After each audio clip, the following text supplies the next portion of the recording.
Welcome back to Instructions Not Included with Jeff. and Torri, a show that dives into uncharted obstacles that millennials like us face and the decisions that we make to reshape and rewrite those traditional norms and values that we grew up with. And today's episode is about money, and ironically, I'm having a really difficult time talking in this episode or thinking about what we're going to talk about because it's a very triggering subject for myself. And I think that's what's preventing us from going into this recording. So Yeah, I think the fact that it's 11 p.m. is also a factor. Yeah, being up since 5 and having new shifts for our newborn definitely is affecting the conversation. But I think honestly, I didn't realize choosing this topic would be a lot more difficult for me than I realized until now. Yeah, I mean, it's just a difficult conversation. I think there is a stigma with money and how people view it and being open to talk about it. So I think this will be a good conversation for us to share our experiences. Yeah, and we kind of want to just focus more so on unlearning habits that we may have picked up on from our parents or, our elders essentially, because we don't realize that the things that we subconsciously see growing up really do shape our decision making, our mindsets. And so we want to essentially shed light on the scariness that comes with facing the feelings that surround money, Yeah, I mean, it's not an easy topic at all. Some people, like you mentioned, you talk about your bottle service after college and Good times. Sometimes our trauma with money comes out with spending too much money. And then sometimes on the other end of the spectrum, the trauma comes out as saving all of our money, right? So that's really what we're going to dive into today. We have some Instagram responses that some friends and acquaintances, responded with that we're going to touch base on. Yeah, and I think it just it shows people are interested in the conversation, they're participating now, and it's really great. And then that's why we're excited to keep this podcast going and talk about this next episode. Yeah, so again, just going into why we're doing this, I think a lot of people in our circle were the first people that may have had a 401k, Yep. the first people that, we live in a single family home. You grew up in a multi-generational household. I grew up with 8 other people in the household. Yeah, and so we're really the first people, or a lot of us are the first people in our lineages that are kind of breaking those generational cycles, because I feel like the term generational wealth has been so far removed from so many of us that we're kind of the first, again, that are able to even dream and even obtain generational wealth. Yeah, and I think it's because our parents, we're both parents of immigrants, and they are just so focused on surviving that creating generational wealth wasn't even a thought. It's more about just giving a better life. Yeah, exactly. And giving a better life didn't mean wealth for future generations.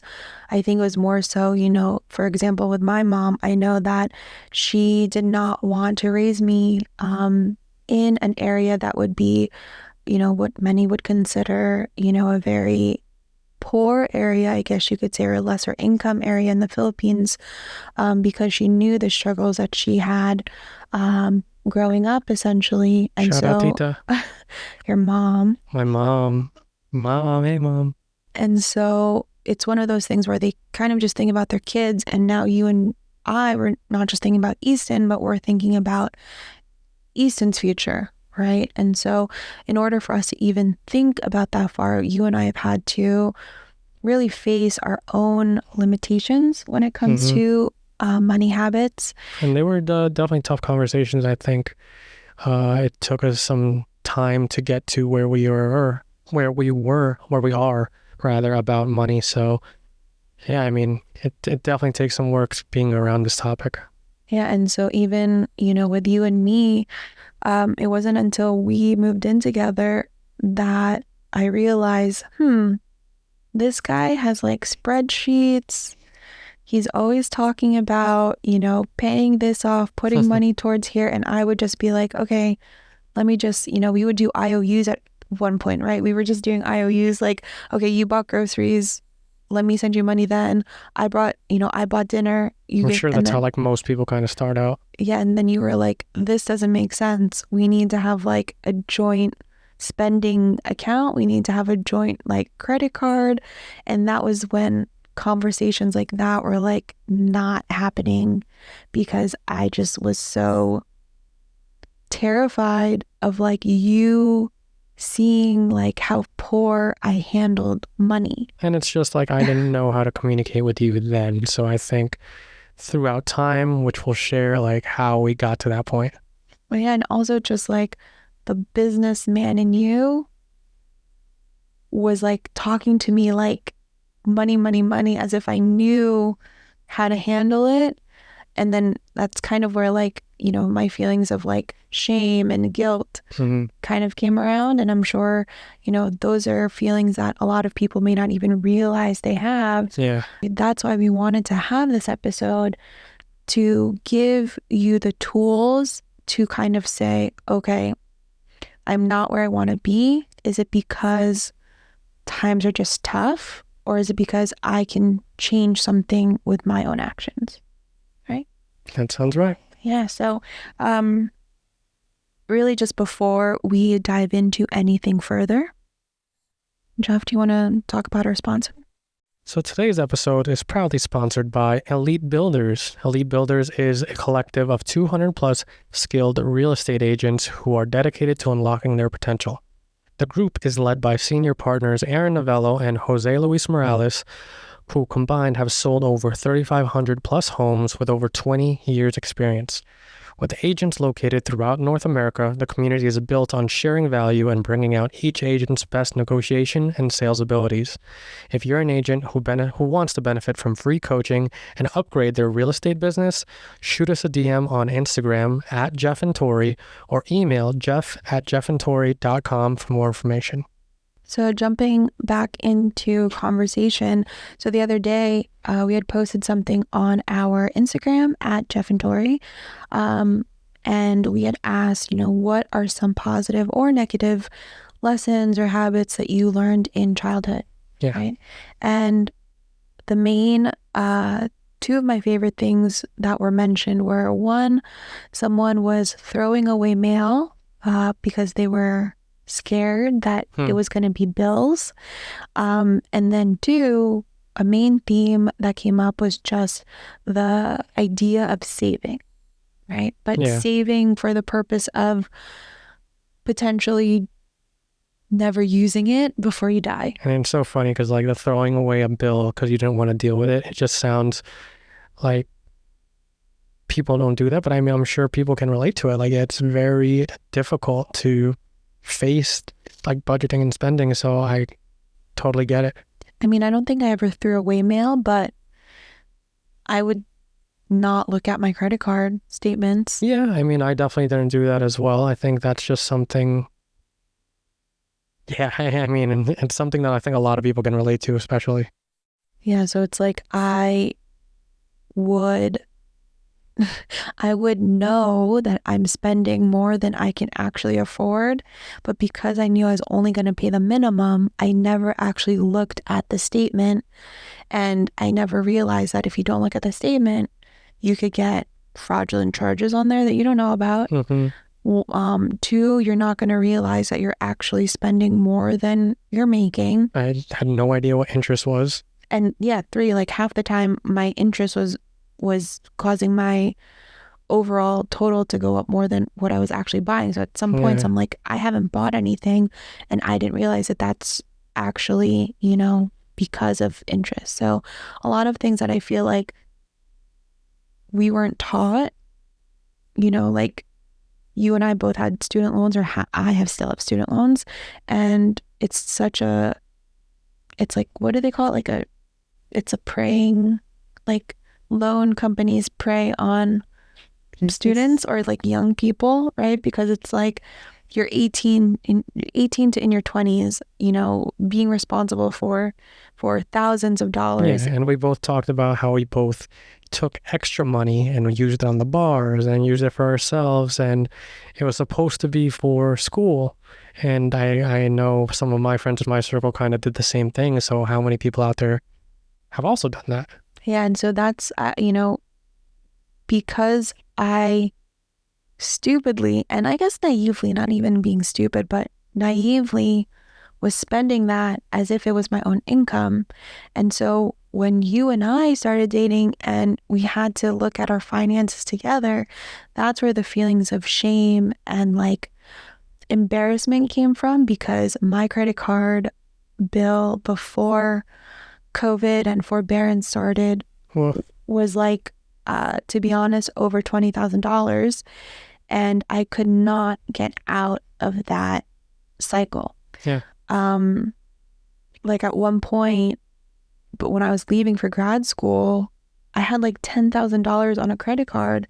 And I told my mom, like, I don't know how I'm going to pay for this, and luckily she was able to take care of that for me, but then it happened again. Mm-hmm. So it's like, I had to really look at myself as to why I kept having to do balance transfers to a new credit card, because it was my poor habits. It wasn't my money that I was making. It was the fact that I was spending more as I made more. I think for me, I was fortunate that my mom opened up a credit card for me when I was like 14, 15, and just told me that it was important for my credit to make sure this is paid off. So that's kind of what I did. But as I grew older and then got out of college, I guess I forgot that. And I just went crazy with spending because I just had so much money from my job and I was living at home that I kind of forgot that staple, I guess you'd say, when it comes to saving money.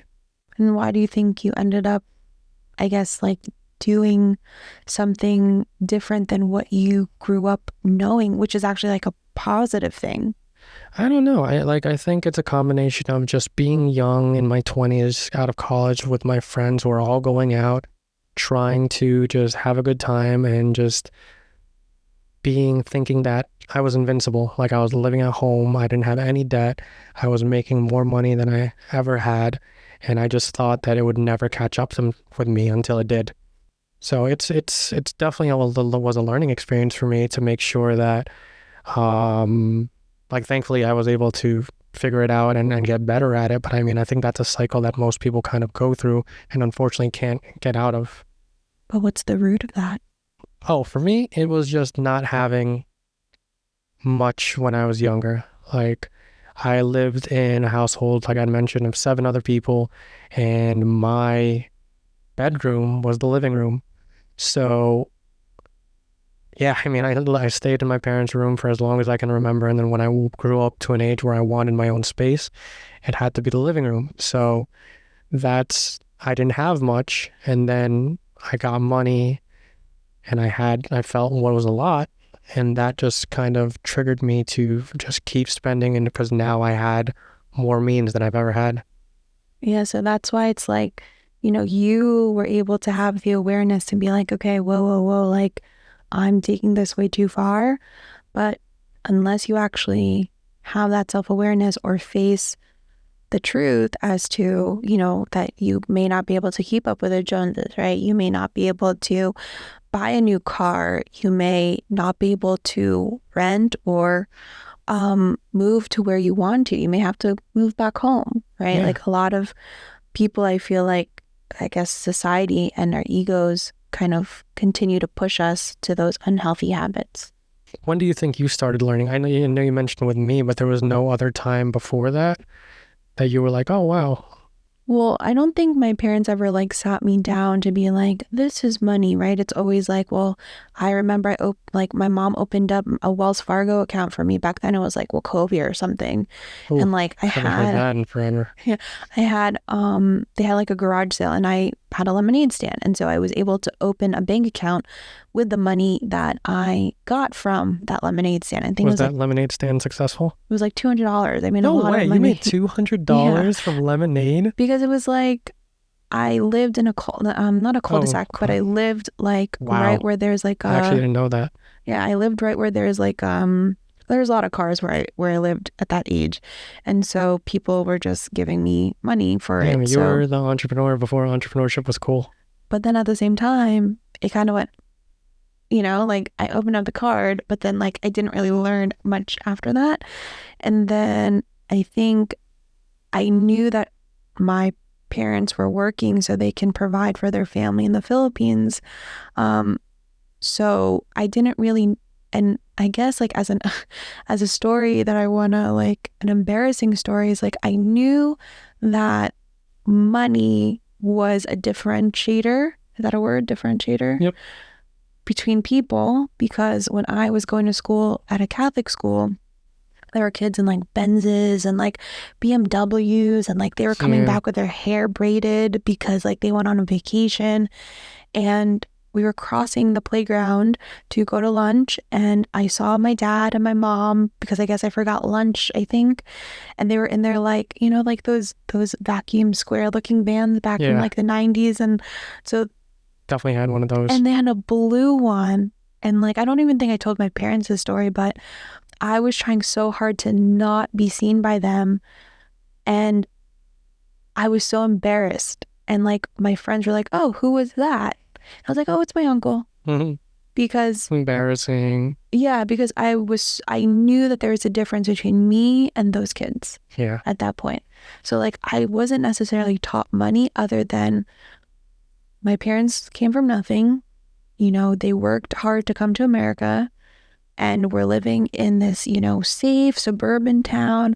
But then I learned, oh, like there's more to just like surviving, right? There's more than just like being able to provide like a safe home for your child, or like education for your child.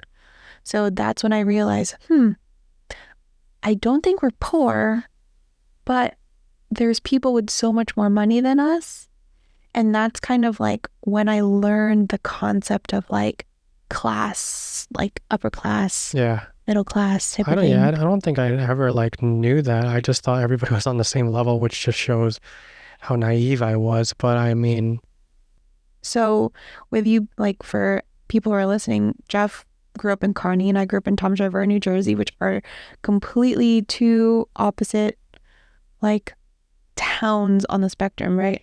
So like I grew up in like super suburb, lots of land between like the houses depending on where you live, and Jeff grew up in a town where it's literally all multifamilies. All multifamilies, all like super like urban in the sense of there were just so many people in the household. That's why I thought everybody lived this way. Yeah, and it wasn't like until I got older that I even saw multifamily homes. And then when you came to visit like Toms River for the first time, it was just like I don't know, like what was you? I remember like you just being like in shock that like, oh, you grew up here? Yeah, because your house was huge compared to mine. Like I didn't have a bedroom. You had bedrooms that were like your closets. Yeah, but that was also like our like my parents bought that as that was our second home too, like our first. Yeah, but to me, it's just like I didn't see big homes like that. Like one funny story that I remember. I was in high school. Shout out Mark Lau. Like he always used to not have money for lunch, and I would always just spot him. And then I went to his house in Monroe, and it was like a mansion compared to. Why do you not have lunch money?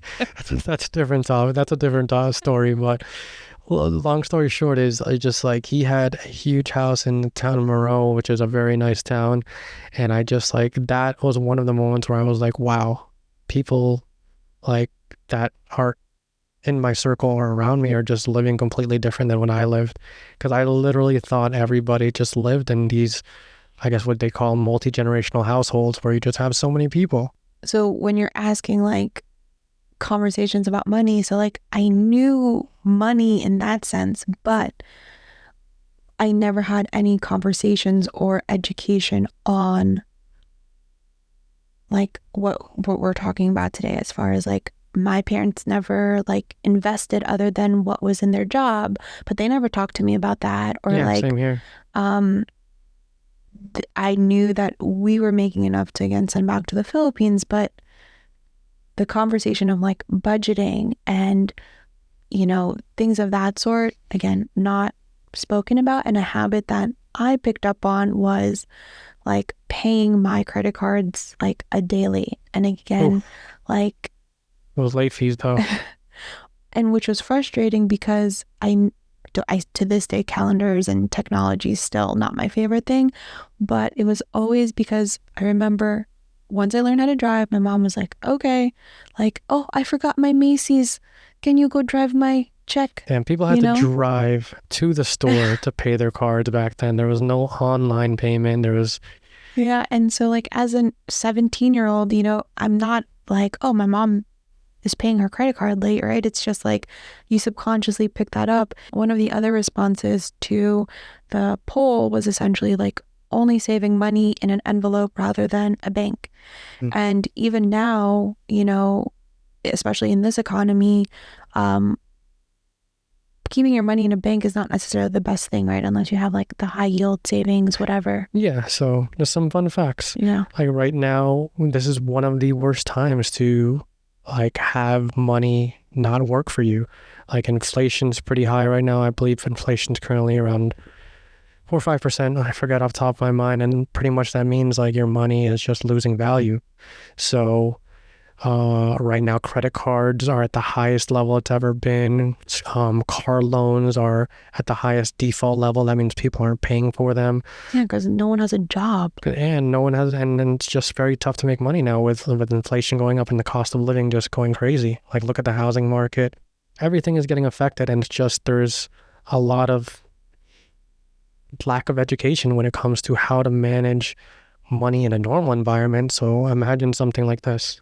And also, I feel like many of us grew up in a household, I guess, yeah. So many of us grew up in a household where each person hopefully had at least one stream of income, Hmm. right? Like, um, my parents were both nurses, and yeah, sure, they had their retirement funds, but there was no second stream of income.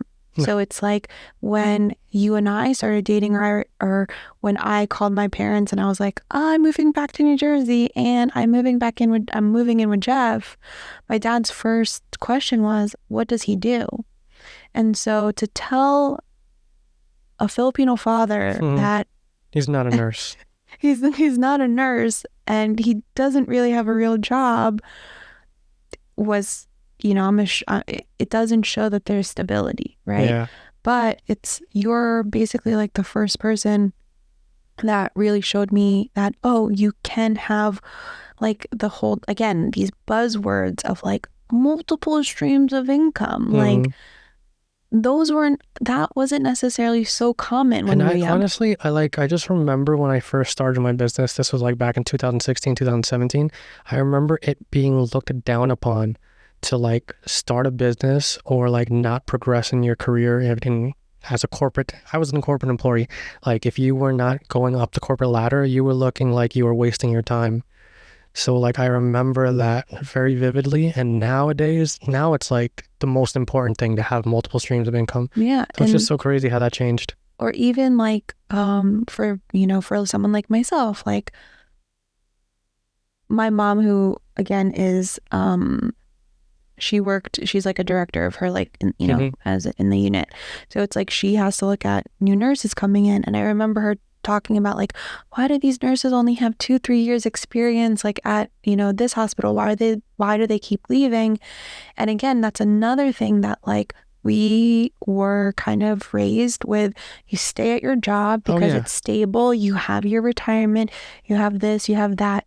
Again, depending on what your profession was. But now it's recommended that you kind of, It's looked down upon. Yeah. yeah, and that's recommended that you essentially go from, you know, every few years you kind of change it up because you're not going to make that raise in You're the not going to make that company, jump that you would if you go from company to company. Like I remember reading a within the statistic company. within a Yeah. company, where I remember reading a statistic like it was best to increase your income by jumping every 2 years. And if you look at our age demographic for millennials, that's like you could never hear like, oh, I've been at the same company for 15 years now, 20 years. But our parents, that was like a proud thing to say. Yeah. Now, My mom has been at her hospital for 30 plus years.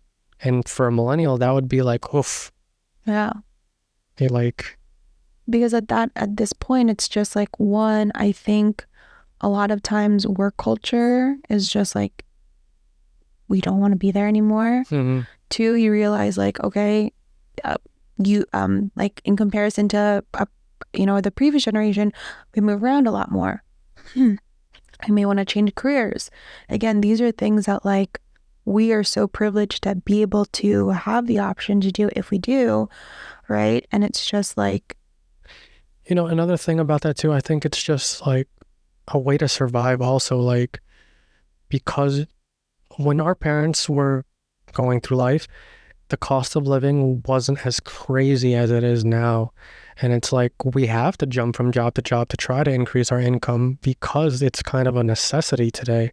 So it's not necessarily, it could be a privilege, yes, but just the way the increase of like wages haven't increased, but the cost of living has significantly increased. So it's kind of needed in order yeah. to survive in today's economy. And it's like instead of giving raises to people who deserve it, a company will give you a pizza party. And it's just like, give I me love my the pizza money. parties though. Give They me my definitely tricked money. me. I don't want pizza. Um, but again, it's just like these are those things that we see growing up that like, unfortunately, like you have to face like, okay, I have to take this risk because I don't want to be stuck at this job. But then you have to also, it's one of those things where it's like, it's kind of scary to be the first person to do something, right? Like, Yeah. so if you've come from a long line of people who have had possibly like, blue collar jobs, and we kind of touch base on this with the first episode. Mm-hmm. If you come from a long line of people that, have been laborers or what have you, you want that stable, Yeah. 9 to 5 job where you're going to have your benefits, you're going to have, a steady stream of income. But then, like yourself, you realize, there's more out there, but I have to take this risk first and be the first person to be able to achieve more for the people or my children, right? Leaving that legacy type of Yeah, thing. and I think that's just the greatest thing from my experience. It's just now that I've kind of navigated that uncharted territory that people don't really experience, I can now share that with my child and hope that he can pass it on to his children as well. Yeah, and I think the important thing to note too is like, some people that do take that risk, they kind of have the security of, their family money, or they may have the security of like, I don't know, I've heard some crazy stories with like people who win like personal, what do you call those? Like if you fall and you get money, like personal injury stuff, like yeah, whatever. Like I think it's important to note too that you're able to teach Easton that like you had to kind of really work to be I able didn't to have a start safety something. net. Yeah. Like everything was kind of on my own to kind of figure out, and that was my only option. Whereas, and I had nowhere to learn from. I had to like figure out how to learn this, and it's just that experience forced me to learn. Whereas people may be too caught up in debt to learn how to get out before they even realize it. Yeah. But what I think was important that when you and I started dating too was like the first thing that you did say was like, debt doesn't have to be scary. And like, just as far as like something I didn't know, like when you're getting a mortgage, your entire student debt total is not what is being counted. It's your monthly payments. Literally, Cash flow, baby. literally that one nugget of information is something that was never told to me. And because I didn't know it, I had always feared not being able to have a home. And now we have a home, right? Not for nothing. I mean, it was a very difficult and like we had to sacrifice a lot to be able to get here. But again, having just someone share knowledge with you can open up a lot of doors Yep. that like you may not know is open. So that's why money is such a important conversation to have with friends, your colleagues. Like, it's important. Yeah, and I think it's important that we touch upon like how difficult the conversation of money was for us. Like, I don't think we've really spoke about how initially just the topic itself would like give you anxiety, and just you weren't able to communicate about money at first. Like, I was the type where like, oh yeah, this is 10,000, 1,000, 2,000, just spitting out numbers, and that just overwhelmed you. And it took a lot of tough conversations for us to realize like what was your, I guess, quote unquote money language. And it took me to realize that you were more of a visual kind of person, and you needed like a little spreadsheet in front of you so that I could talk to these numbers and not overwhelm you. Yeah, because you would just kind of like, even to this day, like if you just, let's say just even yesterday, right? You're teaching me how you put Easton down in the bassinet so he doesn't wake up. You're like just talking. And I'm like, okay, pause. Like, I need you to actually show me. Because again, people learn differently. Like, I'm not an audio learner. I'm a visual learner. Like, so for me, hearing you just throw out those money, like numbers and, you know, we have to pay this bill and this bill, my mind creates like this cycle of just like, it just kind of freezes. Yeah. And like, then I just get frustrated. And then, yeah, it just wasn't until you started to put everything together. And, you know, even that on its own is like the act of service for me, right? Which is you're putting a spreadsheet for us that we're looking at. So you can talk about what you need to talk about so we can achieve our goal. And I don't get anxious and fearful essentially that we can't afford something. Yeah, and I'm sure, like speaking from a couple's perspective, I'm sure this is something that couples go through. I'm sure there's one partner, if not both partners, are anxious of the topic of money. So we kind of had to find a way to make this as comfortable as possible. Like for us, it was a date night where we pre-planned, like, hey, Saturday night, we're going to talk about our budget. And that's what worked for us. And if you are not in a couple and you're just trying to do that for yourself, you need to find the right way for you to be able to sit down and focus on your money. Because I know a lot of people, they don't even want to face it. Like going back to the person who threw away the bill, like sometimes it's just so overwhelming that you just keep putting it off, and then eventually it just catches up to you. Yeah, it's a lot of like money, I guess, influencers, they kind of talk about how just taking care of your money and managing your money is a form of self-care. Yep. Like self-care shorts, like massages, like nails, whatever. But knowing where your money's going and knowing how your money's going to come in does relieve you from some stresses, right? So it's like, it's a form of self-care. But I feel like money has always been looked at as something that's so scary and something that is like, again, it's just looked at as like, okay, we can't talk about it because we're going to be bragging about our money, or like we can't talk about it because we don't want people to know that we're struggling, right? And again, I think that's just like part of breaking the cycle is also being transparent and understanding that, okay, this is where I'm at now, but this is not where I'm going to stay. Of course. And I like going back to our experiences with money. I remember in college and like post-college, people didn't really want to talk about their salaries, and it was just like something that you just kept private. But nowadays it's kind of helpful to share this information, to share what money habits we're all trying to do, and because we're all just trying to make it, right? And it's just, money is such a overwhelming topic for most people that not sharing and not learning from others and not being a resource for other people is not really good for anybody. Yeah, there's no gatekeeping. Like, there's no point in gatekeeping their salary because that's only protecting the people higher up that are likely keeping more money away from you than you actually like know or think about. So by communicating with your coworkers how much you're making, that can potentially allow, say, your office or like your coworkers to actually like get higher because there's such a discrepancy amongst people with the same ranking, for lack of better terms, right? For lack of better words. But again, it's like being more transparent, right, about your money issues and facing the fact that like if you don't change what you're doing, you may never actually achieve the goals that you want for yourself. And then that's going to lead to, you know, an unfulfilled life.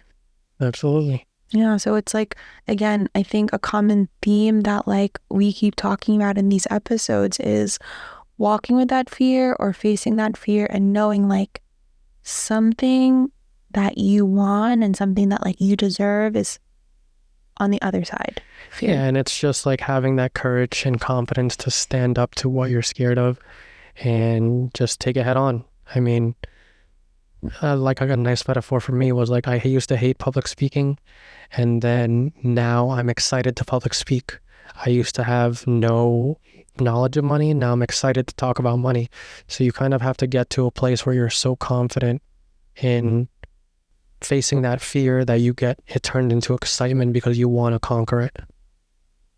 Yeah, but I think in this case too, my fear was also just again tied around like being embarrassed that I got to the point that I was at. And honestly, if it wasn't for COVID and like that very difficult, you know, time or this very difficult time, I wouldn't be able to get out of that that debt. You know, that time period caused us to slow down, and at the same time it allowed us to really like sit down and buckle down with our spending. Yeah, everybody was saving so much that year. Yeah, and so you had an option, right? You had an option of, okay, well, I'm not going out, so I'm either gonna do something about this money that I would have spent on drinks or trips or whatever, or you just spent it all as soon as like things opened up.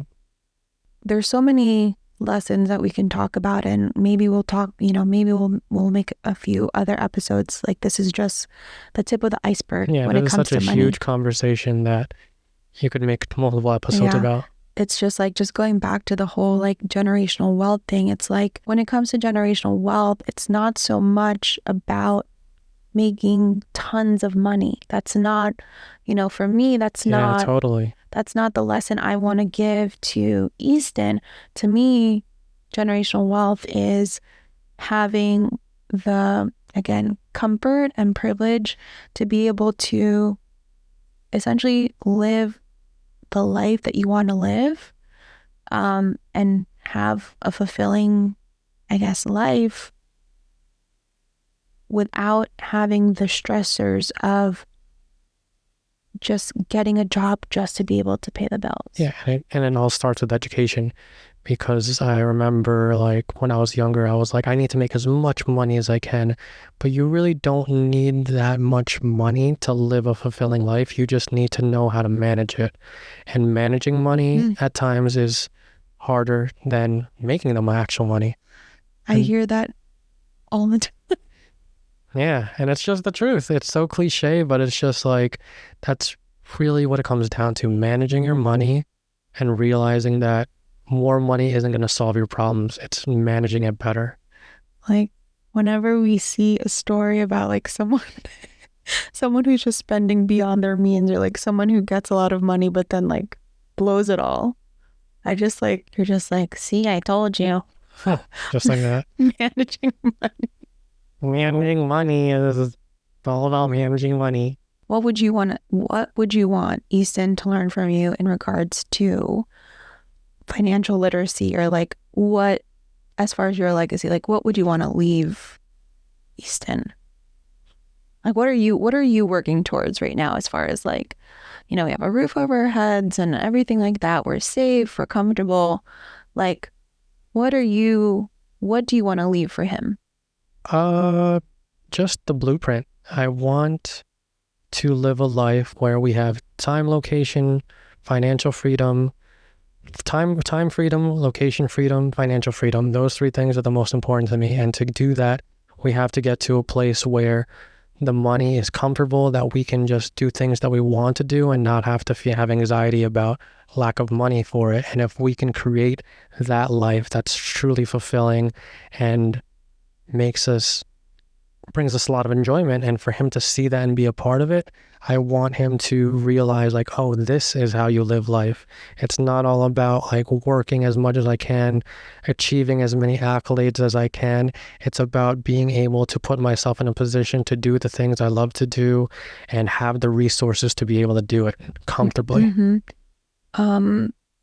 I don't know where I read it or where I heard it, but going off of that, someone said, or someone posted something that said, I don't want my children to remember me by the sacrifices I made. I want them to remember me by the life I made. Yeah. So it's more so, again, touching base on like, we don't want to have to sacrifice, to us, generational wealth is not having to sacrifice our bodies physically for work, not having to miss, important milestones in our child's life, like our marriage. Like, we don't want to have to, like, essentially not be able to spend time together because we're working so hard to either, at this point, it's not necessarily making ends meet, luckily, but rather like, now we kind of work together all the time. Now we both work from home, and it's just like, we were able to create that life, luckily, because there's a lot of opportunities that came up for us or that we created. But, before it was all about sacrifice. Like, when I think about my parents, I think about the sacrifices they made. Yeah, and that's exactly it. I feel like our generation, like as parents of immigrants, our parents sacrificed so we could like thrive. And now that's up to us to pass that on to our children so that they don't have to struggle the way our parents did, the way we did, and they can just be at a better starting point than both of the generations before them. Yeah, and I think it's also something, again, that's probably going to be another episode, which is a fine line between being spoiled versus being humble. Yeah. And yeah.